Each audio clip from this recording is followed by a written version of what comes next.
Catch the Graffiti Black podcast available on Spotify, Facebook, and YouTube under the name Graffiti Black Podcast.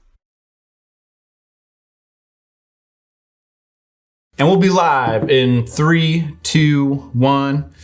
Hello, welcome back to the Graffiti Black Podcast. I'm Jameson with the band Graffiti Black, and today we have a really cool guest.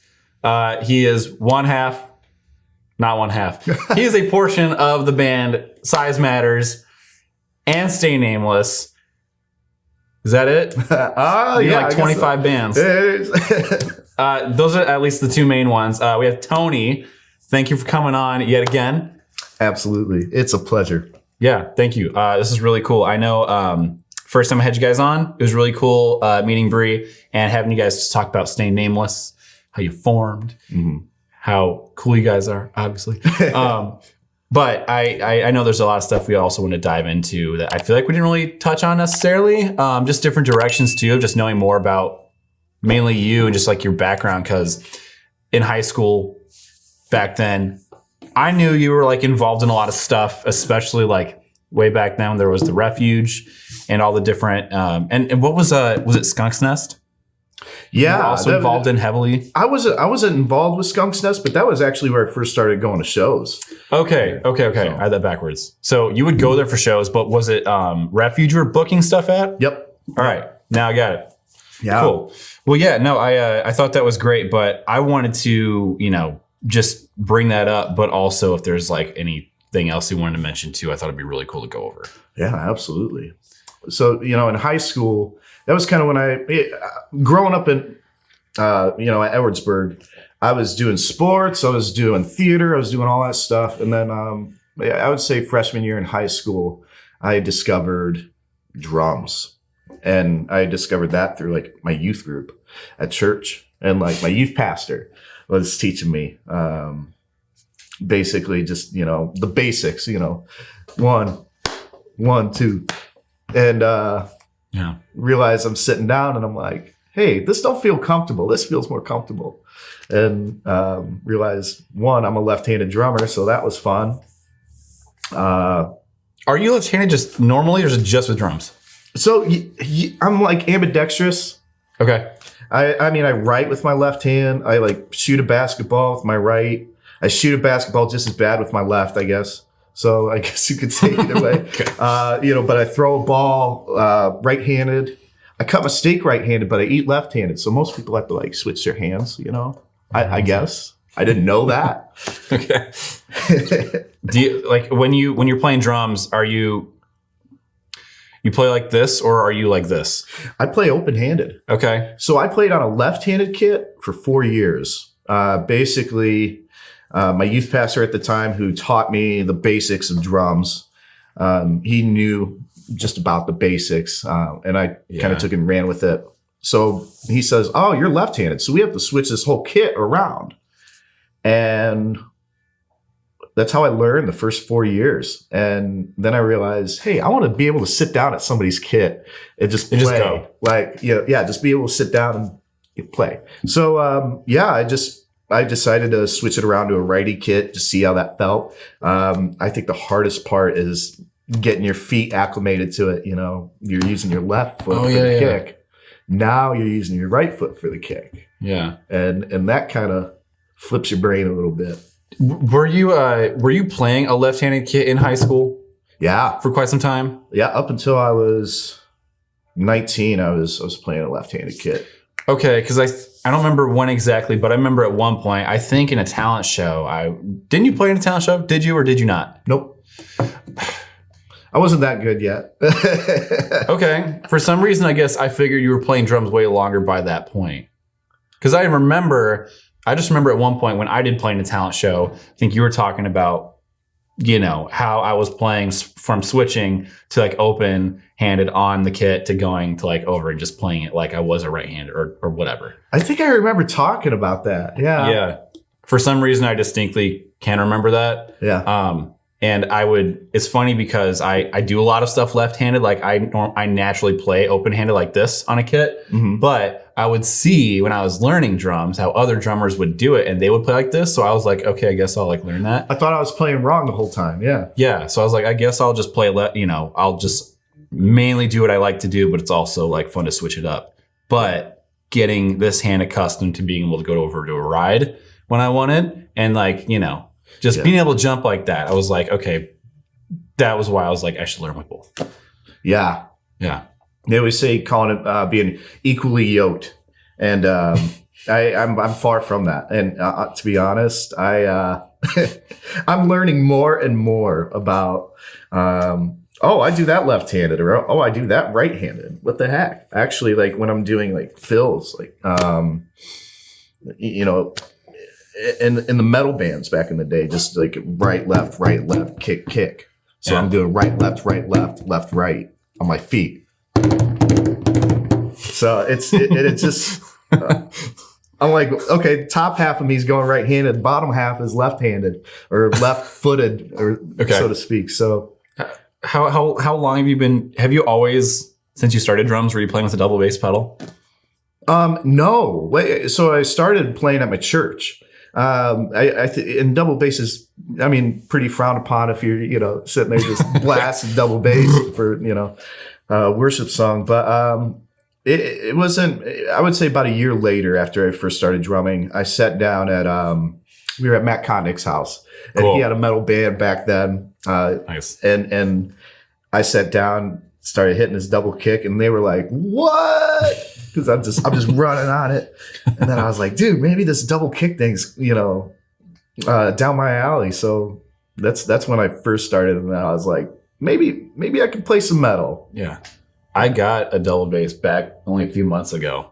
Okay, where I finally have one, because I would see it for years and be like, that'd be cool to learn at some point. I've just never bothered to. So I'm like, let's finally learn that. So I've taken forever to actually like get on board with that. So it's kind of interesting to like, I have the option. There's like a whole other pedal by my left foot. Yeah.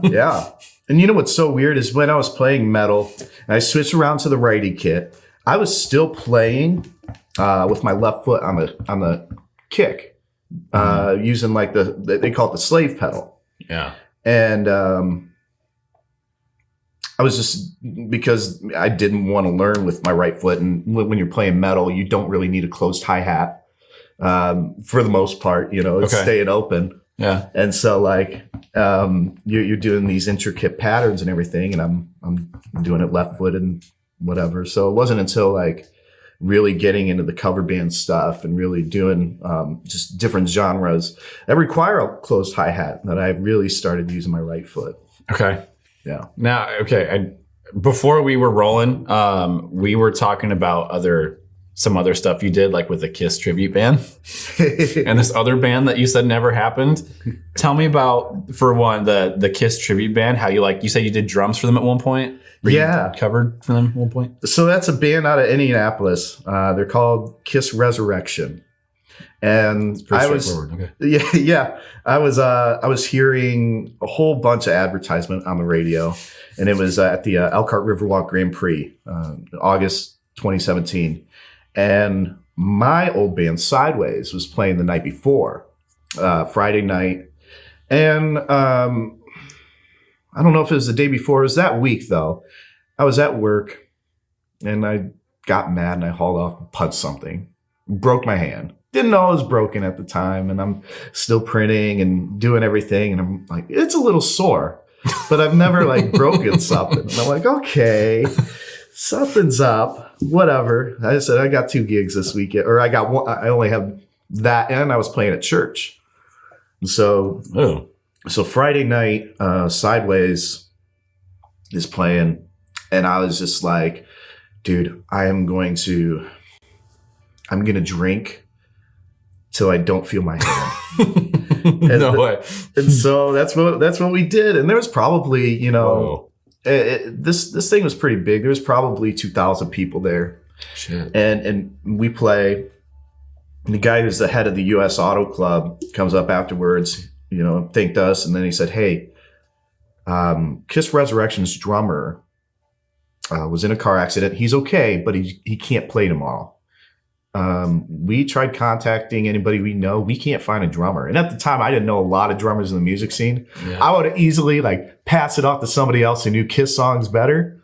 But I'm thinking, oh, Kiss, like Four on the Floor, just, just basic stuff. Yeah, I could do it. And of course, I had a bit to drink, so I'm like, yeah, no problem. I can totally do it. I was sitting there, and they said, okay, well, we'll give it a shot. So it's probably midnight, and I'm listening to these songs, and I go, oh, dude, there's a lot. Like if you listen to that Kiss Alive album, there's a lot going on. So I had this like newfound respect for Peter Criss, and I'm just thinking, holy crap, what did I get into? Yeah. So I'm taking notes till about 5 a.m. And then as Saturday, so my church, has Saturday service. So I was playing that weekend there. Again, broken hand. Yeah. And it's like a balloon. There's a picture that I have of, you could see me holding onto the drumstick with like my index finger and my thumb. Whoa. And so I play at church. Still learning these songs, still freaking out about it. Yeah. And then I get there probably 6 o'clock. I had to throw the makeup on. They threw the makeup on me. We were going on like 7:30 or something like that. I have 15 pages of notes. And I set them on my kit, and it was a windy day. No. First song. Whoo, all the notes go. And I'm just like, it's just me. And there was probably a good 3,000 people there. It was heavily advertised on the radio, heavily advertised everywhere. And so I played for about an hour and a half, learned about 16, maybe 18 Kiss songs, completely just wung it. And we made it. Wow. I would say now, if I'm ever learning something with another band, I just think about that time and I go, okay, I did this, and I found out a week later, oh, my hand's broken. So if I could do that, I could jump in just about anywhere now. Yeah. I was going to say, how long did that figure out? Did it take you to figure out, oh yeah, my hand is broken?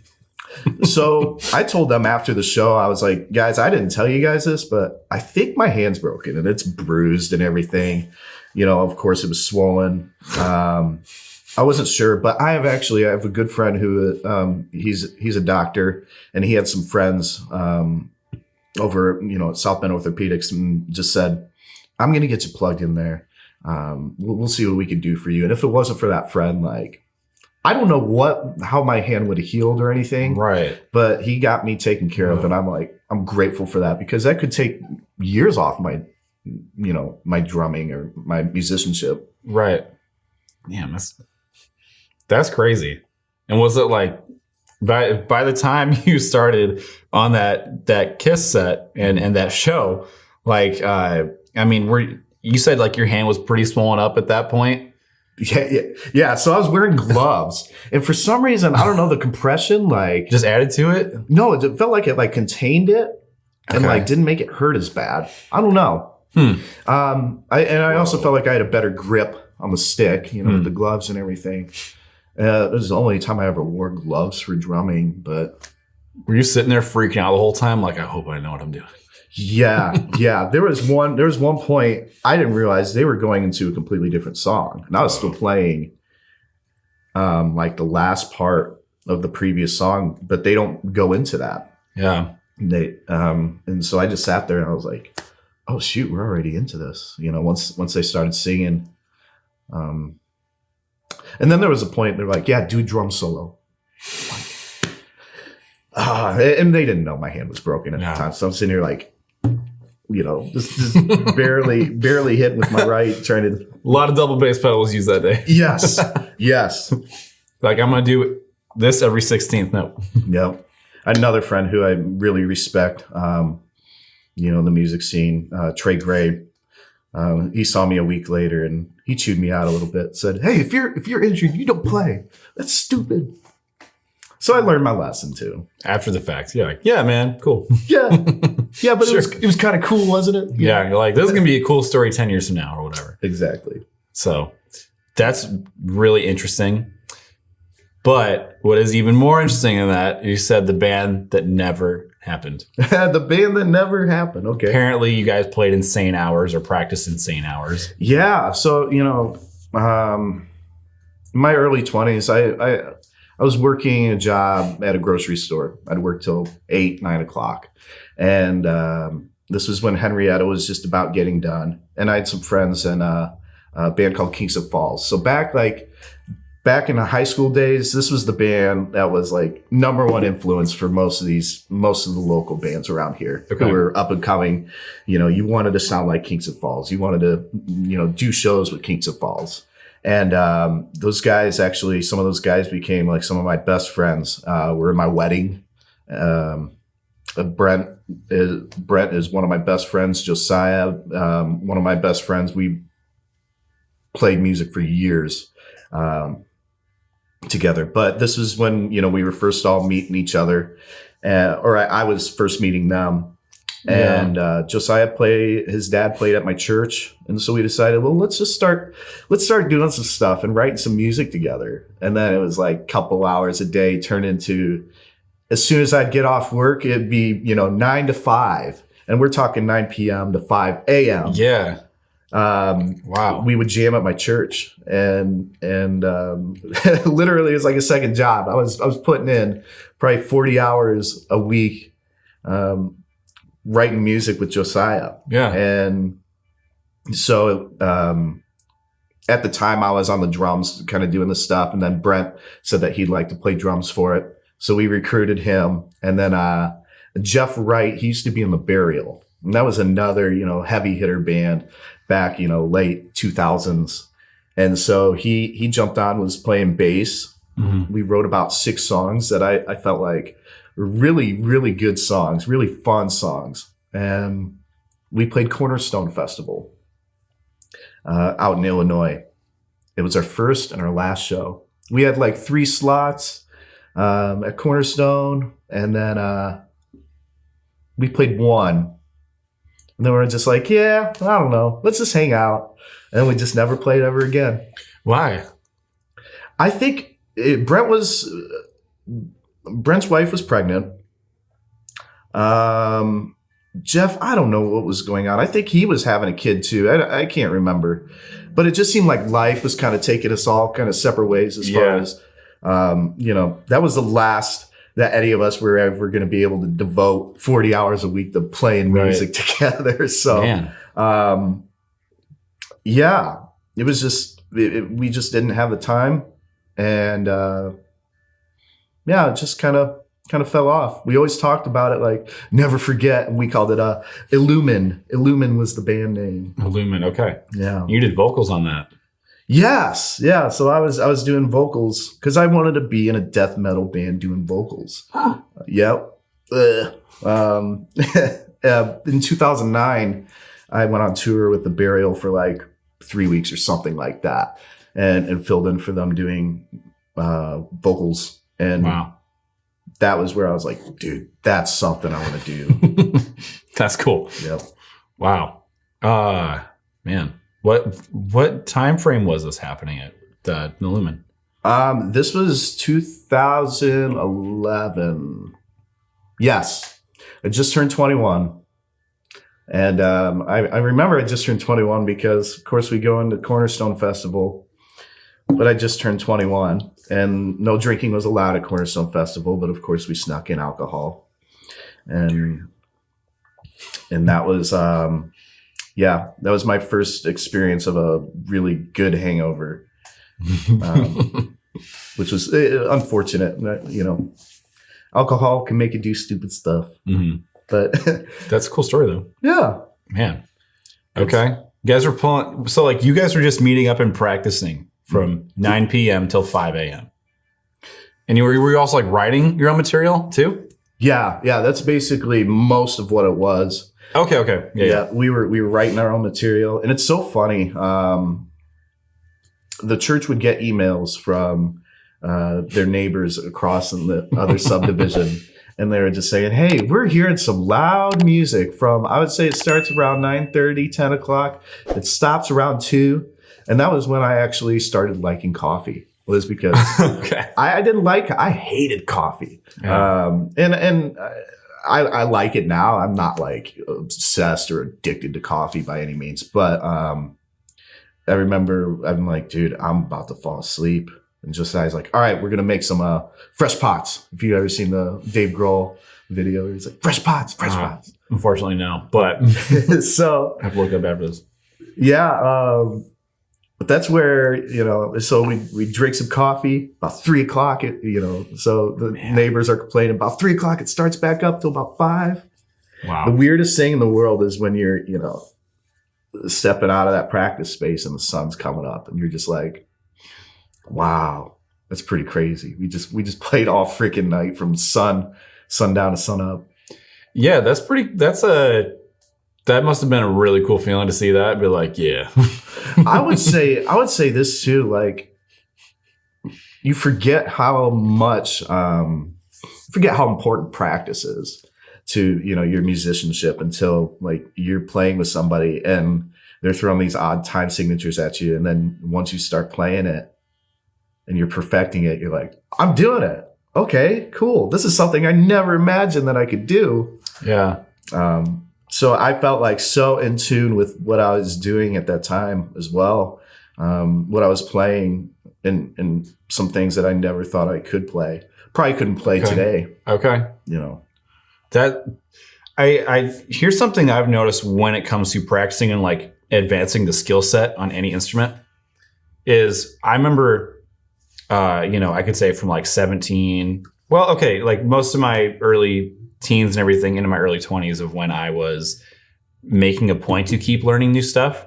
I feel like at some point though, I was kind of scaling that back quite a lot, and it like practicing a lot of the stuff I'm very familiar with, it would get incredibly stale. Mm-hmm. And I'd be like, man, this is like pretty boring and I want to appreciate the music more, but I'm feeling so like you've reached the limit or you've reached that cap and you're like, man, I really want to like pull that back and be able to keep like learning new stuff. And I recently, over the past year, I would make myself learn some of these different like blues rock songs. And it'd be these riffs that like are kind of complex to play and sing at the same time. But I was seeing myself actually pick it up way faster than I thought. And I was like, holy shit, like I can take these riffs and like learn them and sing them at the same time and just get it. Yeah. It was like bizarre because I was just thinking like, okay, my skill level is like, it's here. I really want to get it up here. But I was seeing like myself kind of advance kind of fast. And I was like, wow, I've really been holding back on actually just making a point to like just keep learning a new thing.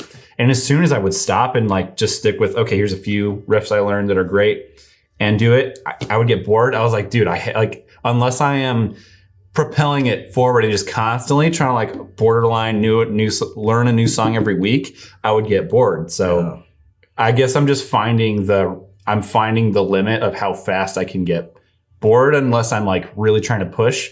That's when the creativity and everything starts to flow back in. Yeah. So I think I'm understanding that where all that goes, or like how much you have to keep pushing if you want to stay like, or at least for me, stay very entertained by that entire process. Yeah. So that's super interesting that you're saying that.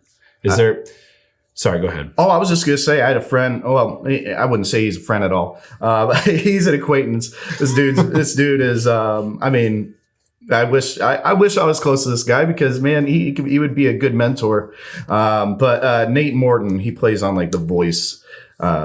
And I added him on Facebook one day just to have that connection. And I sent him a message. He used to play in the house band for like shows like Rockstar in Excess back in the day, back like 2005 or so. Yeah. And like watching those guys, watching people like him were such an influence for me. So, I let him know that. And I said, do you have any advice for, if I want to do something like what you're doing? He goes, man, play with as many people as you can, practice, but also be as versatile as you can. Play as many styles of music that you can as possible. And man, I think that's one of the biggest pieces of advice that I've been given from a musician as far as how to excel and how to do it as a profession. Okay. Yeah. Yeah, that makes a lot of sense. I feel like otherwise it just gets kind of stale. Mm-hmm. So you just have to like keep pushing your creative limits. So that's super cool. Yeah. He's your BFF though. What's that? He's your BFF. He's my BFF, man. Yeah. I wish if Nate ever hears this. Yep. Let's get some coffee. Yeah. Practice till 5 a.m. Do it. Yeah. Well, yeah, that's really cool. Do you guys so that band that never happened after that, you guys wrote a lot of music. Yeah. Did you ever record any of it? Or you guys just left it? Just left it. Man. It's all just in our memories. Man, you guys should just record it or something, dude. Just release an album one day and be like, that's it. And the thing is, we probably have videos. I know at least me and Josiah jamming this stuff together so we wouldn't forget. We'd take it, and listen to it the rest of the day, come back to it tomorrow. Yeah. That was when, we had so much time on our hands to do this stuff. Now it's you're practicing once a week, and that almost feels strenuous, to practice once a week and find the time for that. Right. Yeah. Yeah, that's really interesting, actually. I don't know, man. Just, love of it, I guess. If you want to keep practicing being crazy with it, you can do it more. But I kind of get you there. Yeah. It's all about, what you make time for. And unfortunately, you have to make a living. You have to, have a day job. I've been blessed, right now with my job right now that it's a good work-life balance. And so right now, just doing the stuff with Size Matters, that keeps me busy outside of work, and then work keeps me busy as well. And yeah. And I know with Size Matters, you guys are going to be playing a show later today. Is that right? In Grand Rapids? Yeah. We have a show in Grand Rapids at the Bob tonight. So that's going to be fun. We haven't been there in it's probably been 3 years. Yeah. Good people out there. And sometimes you never know what you're going to get. It's right across from the Van Andel Arena. So, big concert ends and people go across the street right over there and come out and see us. And have you guys ever had, I asked Craig this too, so I'll ask you as well. Have you guys can you recall any super crazy stories that happened during shows? Oh, man. What was Craig's? I wonder what Craig's was. He said he was playing, this wasn't crazy, but it was really funny and ironic. He was playing the song Gravity by John Mayer. Oh, yeah. Someplace, and some couple comes up.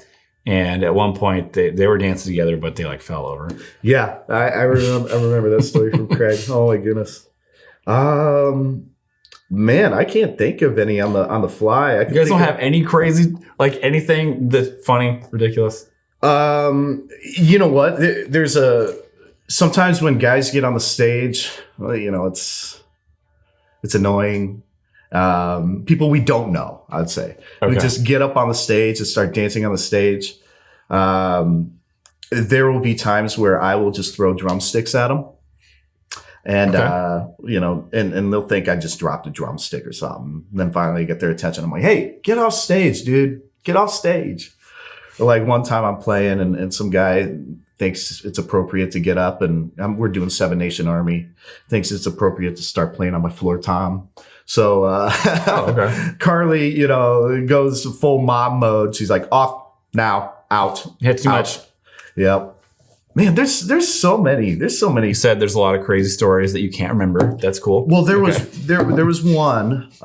This was with Sideways actually, and I'm sitting there, and we're talking off stage, and I all of a sudden hear boom, boom, boom, boom, boom, and I'm thinking, oh, the sound engineer is probably checking my drums or something. Maybe something was messed up. That's okay. I look, there's this woman on stage playing my drums. And I'm like, hold on. And there's a picture. Somebody caught this picture. And I'm like, hey, come on, get off stage. Can you just give me my sticks back? And she holds up the sticks and it throws them at me. Oh my God. And I was just like, you gotta be kidding. They kicked her out. And I mean, that's a lot of equipment up there. You don't want people messing with it. I was pretty polite about it. And I don't think it's necessary to, scream and yell. Just say, hey, come on. Yeah. What are you doing? Just casually, pick her up and then just do the, throw over your back type of thing. Yeah. Just kind of just as a warning. Just be like, here's what could happen. But there's one time where I I think we just finished a set, and I was playing at this place in Wakarusa, and there, some people that are, drunk at that point, and I think I stepped away from the mic for like 5 seconds. It's just some guy who's had a lot. He came behind the mic and just started talking to the mic like this, and he was just going off on something. So I just kind of like, hey man, things just kind of moved away. I'm like, thank you, man, appreciate it. Yeah, I was like, go sit down. Go, you crazy guys, like move. They're really funny. They didn't cause any trouble, but they would just like, we're so into it. They would be like really just hype about having a rock band in there and doing their thing. And so they want to contribute. Yeah. And I get it. Some people are excited about it. And, you don't know these people when they jump up on stage and stuff, what they're going to do, what they're capable of or anything. And it's kind of scary. But it's always best to be kind and just say, hey man, all right, you're going to have to get off stage. Or you can kind of, throw some sticks at them, whatever. Right. You can just casually throw some sticks. Yep. I do remember I filled in for Ultra Fab one night. Okay, yeah. And Brendan on keys, this dude just comes over, starts grabbing his mic, and again, I started throwing the sticks at the guy. You could tell Brendan was like very uncomfortable. And so at that point, I'm like, if he's feeling uncomfortable, I'm going to tell this dude, like, dude, get the fuck off stage. Get the flippity F word off the fucking stage. That's right. Beep. Speaking of, okay, one, did you used to be in Sideways? Yeah. Okay. That's how I got started, like doing the cover band stuff. Mark McVeigh was they were recruiting him and he was recruiting me. And I thought, man, I'll jam out, but playing cover stuff, like it's so gimmicky, it's so silly. And it is, but also like it's a different mindset than, doing the original bands. And really what I've realized as far as playing music is I just want to serve people, and whether it be cover bands, whether it be original music, I just want people to enjoy. I guess I could say like the gifts I've been given, and I just want people to feel served, feel moved by anything I can, write musically or play musically. Yeah. I remember when you did two things. I remember when you did some online covers, like you do vocal covers of songs. I remember that got like a big response. People really liked stuff that you were doing there. Thought that was cool. Yeah. What they don't know is that it took a lot of takes. Oh, I believe it. Yeah. I'm not the greatest singer. We were talking about, you got to play it up. Be like, it took one take. I didn't even try. Yeah, just one take. Say for the camera. Yeah. It was only one take. No auto-tune. Yeah. But you were talking about playing and singing, right? Yep. And I remember that was always my number one fear was singing in public. Okay. My mom, when I was 7 years old, took me out to karaoke, wanted me and my brother to sing in front of everybody. I hid in the bathroom, like locked the door. She's almost breaking it down, getting me out there. She's got a video. She's got a video of me singing, and I'm just terrified.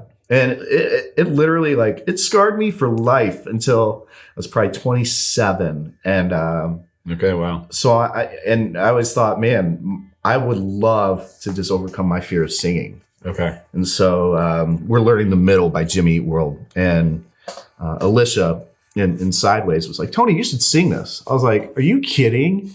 So we're at practice, and I'm like shaking. And but it also, learning how to sing and play drums at the same time. Yeah. On top of that, trying to overcome this fear of singing in public. And once I started doing it more and more, and it started just getting more comfortable for me, it's fun now.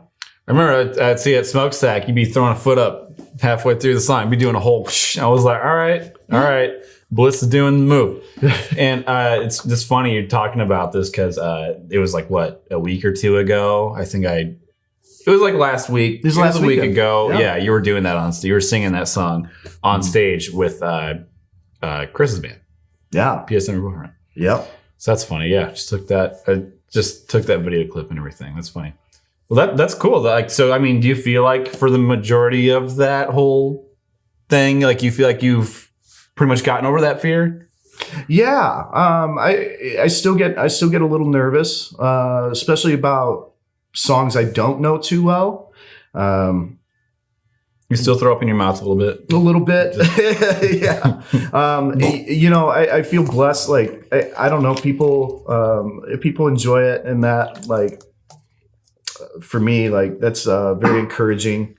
And yeah, I feel blessed that I can, now, like, I feel like I've overcome that and can kind of give my energy in a different aspect than just drums. Yeah. Now I can sing and try to control a crowd and stuff. However, I could do the death metal vocals and scream and growl and stuff and look like an idiot and not even care. Right. But then when it came to singing, I feel like that's such a vulnerable, that's such a vulnerable thing to sing to somebody. And it's almost like you're giving part of yourself to somebody.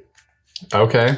And that's a very interesting way to put it. Yeah. Yeah. Wow. Or at least like you just feel exposed. Yeah. When you're up there in the front singing. And like I can mess this up at any moment. Absolutely. And I have. And then you just got to go, I meant to do that. Yeah. There's a time where it's like, I'm like, yo, this note's about to come out so fire. And then boom, there's a crack. You're just like, and you're like, hey, you know what? That's what it is, girl. They don't even notice. That's what I'll try to do like a cool, like high pitched, like vocal fry scream. And it comes out like, wow. And I'm like, oh, it comes out like what? Just, wow! And so I'll just hold that and just go, okay, that's I guess what we're doing. Man, you just play it off. They won't know. They're just like, yeah, he did that. All right. Yeah, there's so much noise going on. Who cares? Last thing I wanted to ask you, I know Stay Nameless. I think Bree or someone put it up, but it looks like you guys are writing more songs now, or like you're getting ready to record a new one. Yeah. So originally, and I think we talked about this in the last podcast, like we had 6 songs that we were going to just release as like an EP. And then we decided, you know what, let's keep writing and do like a full length. So we're still writing some songs. There's one that I'm really excited for coming up here that we'll release later. Right. But we have one that will be coming out in April. I would say early to mid-April, we're gonna release another one, which I am honestly most proud of this song that's coming out. So okay, it's kind of, we gave you the left jab, now we're gonna give you the right. Pop, pop. Yeah. Which one hits harder though? This one. All right. This one coming up. Yeah. So I'm excited about it. I'm excited for people just to hear it. We've been working on it. End of March will be a year, and we've been writing this stuff. So we're taking our time. Yeah. All right. Do you guys, are you looking at, I know we also mentioned this last time, are you looking at trying to get new shows anytime soon, or just mainly doing what you're doing now, getting stuff written? Yeah, so it's kind of, one foot in front of the other, one step at a time. We've been talking about doing shows. Last year we said, yeah, probably like early fall. And early fall turned into late fall, winter, spring. Right now we're talking about doing some stuff in the summer, maybe 1 or 2 shows in the summer. All right. Really the main focus is just, perfecting these songs, continuing writing, while we feel confident about a good solid set list. Right. All right. So they're going to have their new show coming up 2030. They're going to be out there soon. Get your tickets. That's right. Yeah. No, that'll be really cool when you guys, whenever you decide to actually have a show, that'll be really cool to see that. So I'm sure a lot of people get a kick out of that. Mm-hmm. Now, well, yeah, I guess that was all I really wanted to ask about that. But yeah, I mean, whenever you guys drop this new single, do you get a name for it yet? Are you going to keep that under the radar for now? You know what? We don't even have a name for it right now. I would say we have a placeholder name that we call it Teddy Bear Murder. Oh yeah, you guys have a bunch of weird. That's right. Yeah, we got some weird names. But Are you sure that's not going to be the actual name? Yeah. So this would hit way harder. So that's what I don't know if it was you that suggested that. Somebody's like, yeah, you could just keep it. It's kind of in. Honestly, I probably said that in the last one. Yeah, probably. Yeah, probably. I'm hoping we can get like some clips out there at least, like of the song and right. Tease it a little bit here in the next week or so. Okay. We'll be waiting for that. I mean, by the time this goes up, it'll probably be way closer to Sure. that release date or something. But all right. I mean, that's all I really had to. That was pretty much what's on my mind that I wanted to bring up. Is there anything else you want to mention? No, not really. We covered quite a bit. Cool. All right. Well, I mean, yeah, thanks for coming on, man. This is pretty cool. Just kind of getting more backstory on, like, you know, for one, that band that never happened. That would be cool if one day some of those songs got recorded. Maybe if your friends see it. Yeah. That'd be really cool if something like that happened. But no, I mean, thanks for coming on, dude. I'm really excited to just kind of see. I know you're always playing in like church and stuff, and you're just always like having a show, it seems, with some band, whether it's like your original or just the cover bands. But thanks for coming on, man. I do appreciate it. Yeah, it's a pleasure. Yeah, good to be with you. Good to have some good talks for sure, man. Cool. All right, that's it. End the video. And it. That's it. Outro. Thank you for watching another episode of the Graffiti Black podcast. If you enjoyed this podcast, hit like, hit subscribe, and we will see you in the next one.